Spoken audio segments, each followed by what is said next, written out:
Broadband is very hot and very topical at the moment. I suppose we've all seen how the Department of Communications is under pressure for perceived delays in the National Broadband Plan. And effectively what the National Broadband Plan will do is over the next, 3 to 5 years, by 2022, it will roll out broadband infrastructure to every home in the country of at least 30 megabits per second. So I suppose, having rolled out the infrastructure, the government is now going to introduce legislation to make sure that homes and buildings built over the next couple of years will be equipped with the infrastructure to give that broadband.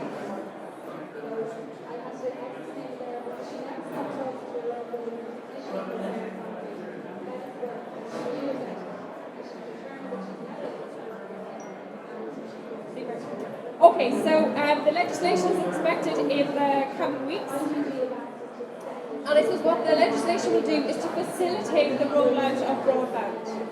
The legislation will have a number of measures in it, but in summary, what the rules will say is that all newly constructed buildings and renovated buildings post-2016 must be broadband ready. So it will be a legal requirement post-2016 that newly constructed homes and buildings are broadband ready. It will also provide that communications access points in buildings and associated infrastructure such as ducts must be accessible to all broadband providers.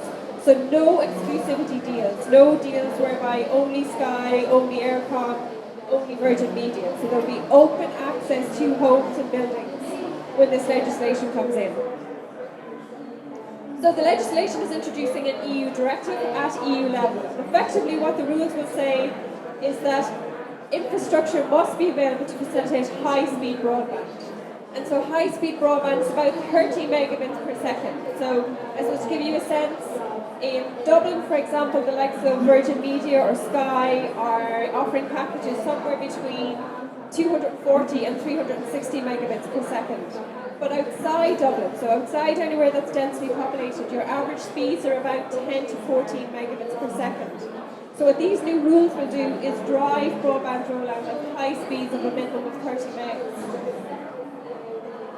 So I suppose what will the new rules do and how will it affect the construction industry? So all newly constructed homes and buildings which undergo major renovation work, in each case for which applications for planning permission are submitted after 31 December 2016, must be equipped with passive infrastructure to host next generation broadband infrastructure.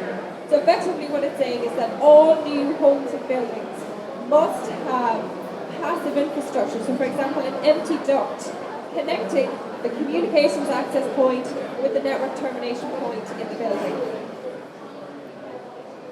So I suppose it applies not only to all new home builds, but it also applies to major renovation works. So any renovation works we think will be defined as building and civil engineering works which require planning permission and involve a structural modification to the entire or significant part of the building affecting the communications infrastructure.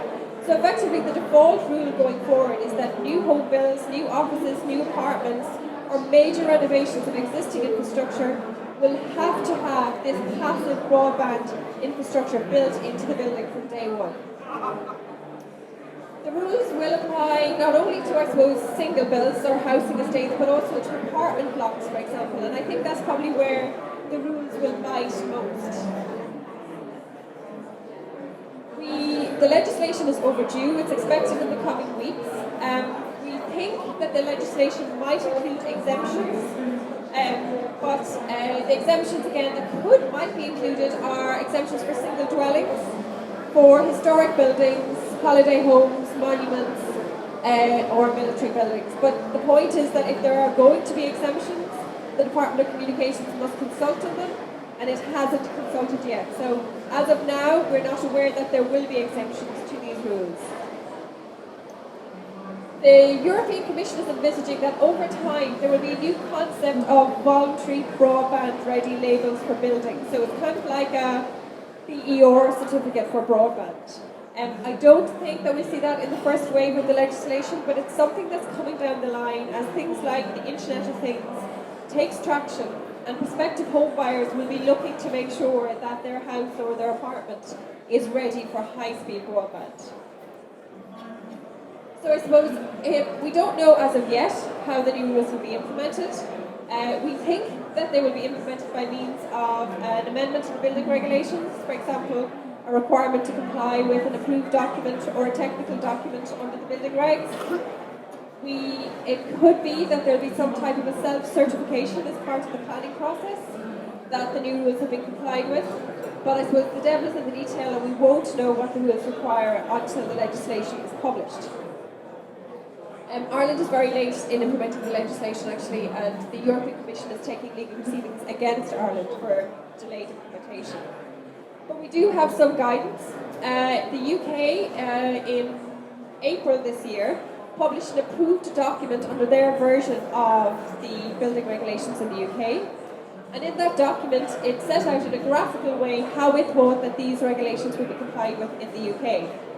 So you'll see here, for example, for a single building in the UK, it's envisaged that, for example, depending on where the communications access point is, you could already be doing this. The construction industry is probably already doing this. But if the communications access point is on the outside wall, then what the rules will say is that you will have to have an empty duct or spare capacity or a passive duct or some type of infrastructure between the access point and the network termination point inside the building. That's fine if the communications access point is on the exterior wall, but if the communications access point is on the road, for example, or outside the gate, then there will be a requirement to run a duct from the gate, for example, into the network termination point in the building.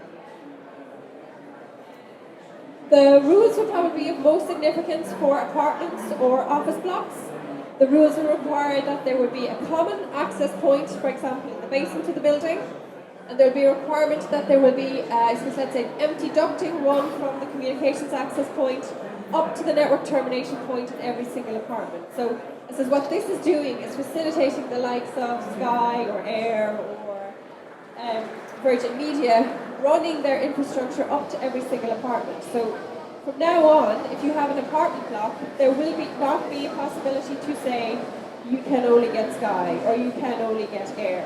What these rules are saying is that when the builder builds the apartment block, he has to build in this capacity to allow this open access to the building. The second measure that's allied with the construction requirements as to how homes and buildings will be constructed going forward is a kind of a building open access measure. We've touched on it already. So what the rules say is that all broadband and communications operators will have a right to roll out their networks up to the access point in the building. So the access point is typically the physical point located inside or outside the building that enables a connection to the building. So effectively what this is saying is that the access point has to be something that is readily accessible to all broadband providers. So every broadband provider will have a right to roll out their infrastructure up to the access point and cannot be excluded. So again, for legacy arrangements, where, for example, only Air is available in a particular building, that will be affected by these new rules when they're implemented.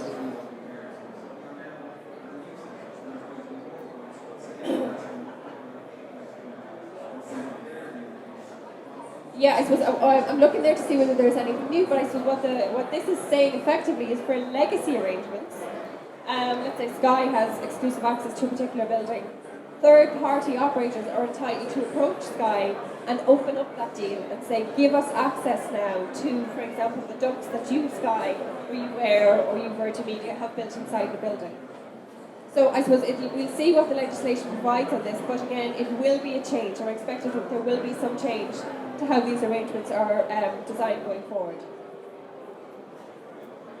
The new legislation will also contain a number of other measures that are related to broadband. So I suppose from the construction industry's perspective, I would expect that the design of buildings, so architects, consultants, developers will need to know that buildings designed and built going forward will have to have this broadband infrastructure.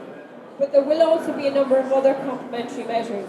So for example, it is envisaged that there will be a reform of the existing planning processes for civil works in connection with the rollout of next generation broadband.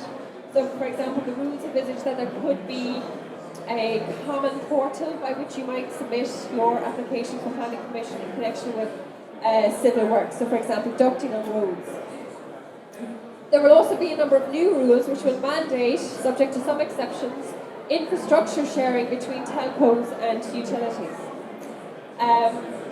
So not only infrastructure sharing, so for example ducts and poles, but information sharing between telcos and utilities that can be used for high-speed broadband.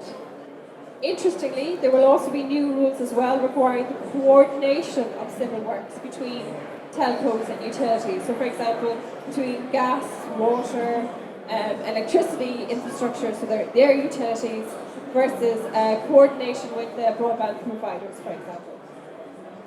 And there will also be mandated to be equipped with passive infrastructure to host high-speed broadband and communications up to the network termination point. From about July this year, whenever the legislation is implemented, broadband and communications providers will have the right to access all buildings, and any exclusivity arrangements with respect to existing arrangements may be opened up and going forward may not be permitted.